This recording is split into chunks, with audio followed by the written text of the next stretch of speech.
আরেকটি জাল ভোটও দেবী ভোট কেন্দ্র থেকে দিয়েছেন।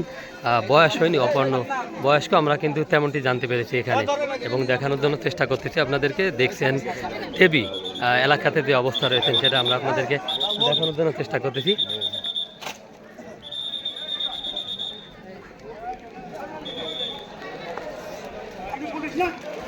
দেখছেন যে এখানে কিন্তু ইতিমধ্যে 2-3 জন জাল ভোট দেওয়ার কারণে আটক হচ্ছে পুলিশের কাছে। যে অবস্থায় এটা আপনাদেরকে দেখানোর জন্য একটু চেষ্টা করছিলাম।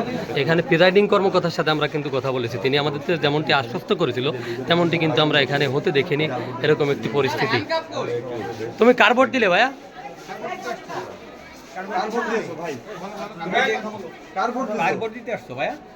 আমি তোমাকে যখন প্রশ্ন কার ভোট দিতে আসছো, তুমি আমার তখন বারবার আমার এই মনে করছো এবং বলছে আমি ভোটার। পরে তোমার যে প্রতিদ্বন্দ্বিতা প্রার্থী ছিল বা যারা ভোট দিতে আসছো সেও আমার সাথে যথাযথি করছে। আমি বলছি যে তোমার ভোটার নাম্বার কত, তোমার নাম কি, তুমি তোমার মার নাম বলতে পারোনি, বাবার নামটা সঠিক বলছো, তারপরে কোনো কিছু বলতে পারোনি, যার পরিপ্রেক্ষিতে আমি প্রশাসন ডাকছি। কার ভোট দিতে আসছো ভাই? বলো একটু সমস্যা নেই, তোমার বলো। প্রিজাইডিং কর্মকর্তার রুমে কিন্তু দেখছেন। নাম কি তোমার নাম বলো বাবা? আপনি জেনে নাম কি? নাম কি? ভাই